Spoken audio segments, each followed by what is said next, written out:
Hello friends, આજે આપણે બનાવીશું મોતીચૂરના લાડુ. કંદોઈની દુકાન જેવા એકદમ પરફેક્ટ માપ સાથે અને એકદમ ઇઝી રીત સાથે હું તમને શીખવીશ. તો વિડીયોની સ્કીપ કર્યા વગર તમે છેક સુધી જોશો તો તમે પણ એકદમ આસાનીથી આ લાડુ બનાવી લેશો. તો ચલો બનાવવાનું સ્ટાર્ટ કરીએ. તો અહીંયા આપણે એક બાઉલ લઈ લીધું છે અને તેમાં આપણે 2 કપ ચણાનો લોટ ચાળીને લીધો છે. તમારી પાસે આવો કપ ના હોય તો કોઈ પણ એક વાટકીનું માપ લઈ લેવાનું. અને જે કપથી આપણે લોટ લીધો તો એક કપથી જ આપણે 1 કપ પાણી લીધું છે. ઘણીવાર લોટની ક્વોલિટી ઉપર આધાર રાખે છે. ઘણીવાર ઝાઝો પાણી જોઈએ છે ને ઘણીવાર ઓછું જોઈએ છે. તો અહીંયા મારે 1 કપમાં થઈ ગયું. તો થોડું થોડું પાણી એડ કરીને આપણે એનું બેટર બનાવી લેશું. પાણી તમે ગમે ત્યારે એડ કરો ત્યારે થોડું થોડું કરીને જ એડ કરવાનું, જેથી લમ્સ ના પડે. તો તમે જોઈ શકો છો એકદમ માખણ જેવું આપણું બેટર બનીને તૈયાર થઈ ગયું છે. અને આપણે 1 કપ પૂરો ભરીને એડ કર્યું છે. અને પછી આપણે એને જોઈ લેશું કે હવે આપણે જોશે કે નહીં, પણ આપણે હવે જરૂર નથી, કેમ કે આપણે બેટર એકદમ પરફેક્ટ છે. એકી ધારમાં પડે છે એટલે આપણું બેટર પરફેક્ટ છે. અને આપણે 1 કપ પાણીમાં જોયું હતું. જો તમારે બરાબર ના પડે બુંદી તો તમારે 2-3 ચમચી વધારે પાણી એડ કરી દેવાનું, એનાથી વધારે એડ નહીં કરવાનું. અને 1 ચમચી આપણે ગરમ હુંફાળું તેલ એડ કર્યું છે. તો હવે આપણે આવી છીણી ગરમ કરવા મૂકી દીધો છે. જારો લઈ લેવાનો. તો જારાથી તો બહુ વાર લાગે છે એટલે આપણે અહીંયા છીણી લઈ લઈશું. તો ચલો તેલને ચેક કરી લેશું. તો તેલ આપણું સરસ મજાનું આવી ગયું છે. હવે આપણે છીણીમાં 1 થી 2 ચમચા બેટરને એડ કરીશું અને આપણે બુંદી પાડી લઈશું. જેટલી અંદર સમાય એટલી જ એડ કરવાની, પછી વધારે નહીં કરવાની, નહીંતર બુંદીની ઉપર બુંદી આવી જશે તો વચમાં અંદર થોડી કાચી રહેશે. તો તમે જોઈ શકો છો કે સરસ મજાનું આપણે બનીને તૈયાર છે. હવે આપણે બીજી બુંદી પાડી લેશું. તો તમે જોઈ શકો છો કે 2 કપ લોટથી આખી થાળી ભરીને બુંદી તૈયાર થઈ ગઈ છે. હવે એક મિક્સર જારનો નાનો જાર આવે છે ચટણીનો, એ લેશું અને પલ્સ મોડ પર એને 2 થી 3 વાર ચાલુ બંધ કરીને આપણે ક્રશ કરી લઈશું. આપણે એનો પાવડર નથી બનાવવાનો, ખાલી અધકચરું થાય એટલું જ ક્રશ કરવાનું છે.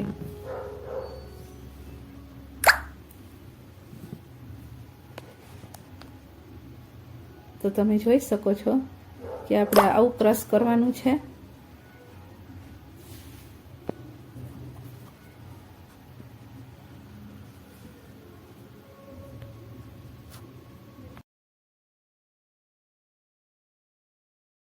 બધું ક્રશ આપણે થઈ ગયું છે. હવે આપણે એક પેન લઈ લેશું અને જે કપથી આપણે લોટ લીધો તો 1 કપથી આપણે 1.25 કપ ખાંડ લેશું. અહીંયા તમારે પરફેક્ટ આ માપ સાથે બનાવશો તો તમારા લાડુ જરાય નહીં બગડે, એકદમ ના ગળ્યા બનશે, એકદમ પરફેક્ટ ગળ્યા બનશે. અને 1 કપ આપણે પાણી એડ કરીશું. તમે વાટકી લીધી હોય તો એ વાટકીએ 1.25 કપ ખાંડ નાખવાની ને 1 વાટકી પાણી નાખવાનું. તો હવે આપણે ગેસ ચાલુ કરીને પેન મૂકી દઈશું. અને આપણે અહીંયા કોઈ તારની ચાસણી નથી બનાવવાની, ખાલી આપણું આ ખાંડ ઓગળી જાય અને પાણી આપણું મધ જેવું આમ અડીએ ત્યારે ચીકણું લાગે એટલે આપણે ગેસને બંધ કરી દેવાનું. તો તમે જોઈ શકો છો કે એકદમ ચીકણું થઈ ગયું છે પાણી અને ખાંડ આપણી ઓગળી ગઈ છે. તો હવે આપણે ગેસને બંધ કરી દઈશું અને કોઈ તાર બનતો નથી, તમે જોઈ શકો છો. તો હવે આપણે એમાં ઓરેન્જ કલર એડ કરી દઈશું. તો અહીંયા મેં ડ્રાય ઓરેન્જ કલર લીધો છે. આ ફૂડ કલર છે અને લિક્વિડ વાળો નથી. એડ કરવો હોય તો એ પણ કરી શકાય. તો આપણે સરસ મિક્સ કરી લઈશું ચાસણીમાં. તો સરસ મજાનું મિક્સ થઈ ગયું છે. હવે આપણે ગેસને ચાલુ કરશું અને ફ્લેમ એકદમ ધીમી રાખશું અને પછી આપણે ક્રશ કરેલું બધું અંદર એડ કરી દઈશું.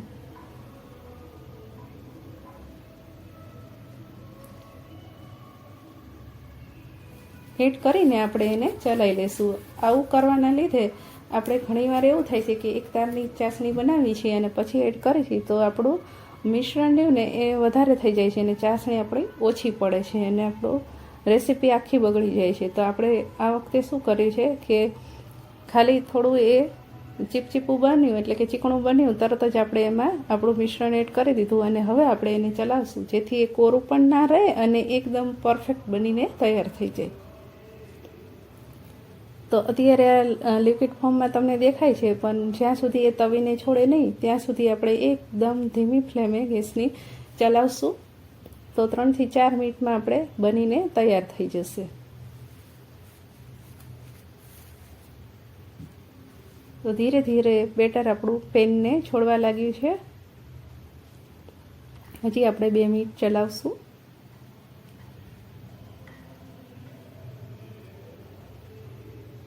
તો તમે જોઈ શકો છો કે સરસ મજાનું હવે તવીને એ છોડવા લાગ્યું છે. તો આ સ્ટેજ પર હવે આપણે ઇલાયચી પાવડર એડ કરીશું. તો આ ખાંડનો પાવડર નથી પણ ઇલાયચીનો પાવડર છે. મેં ઇલાયચીને છોતરા સાથે ખાંડ નાખીને પછી મિક્સરમાં એને ક્રશ કરી હતી એટલે એમાં થોડો ખાંડનો પાવડર થોડોક આવ્યો છે, બાકી એ ઇલાયચીનો પાવડર જ છે.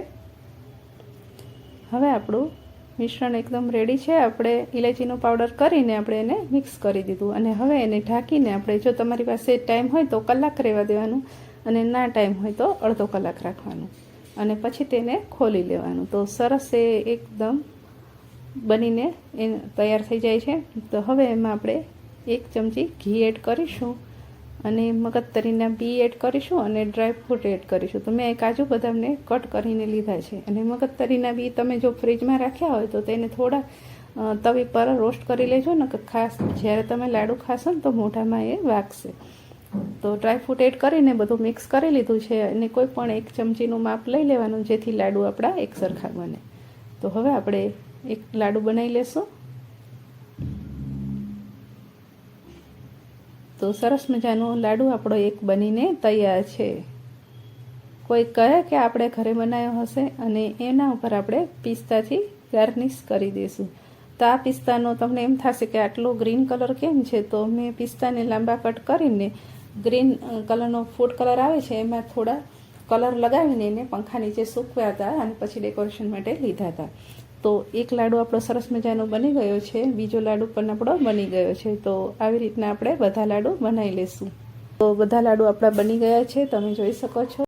જો તમને મારી આજની રેસીપી પસંદ આવી હોય તો વિડીયોને એક લાઇક કરજો, ચેનલને સબસ્ક્રાઈબ ના કરી હોય તો સબસ્ક્રાઈબ કરી લેજો અને બેલ આઇકનને જરૂર દબાવજો નવા વિડીયો જોવા માટે. તો ફરી મળશું નેક્સ્ટ વિડીયોમાં.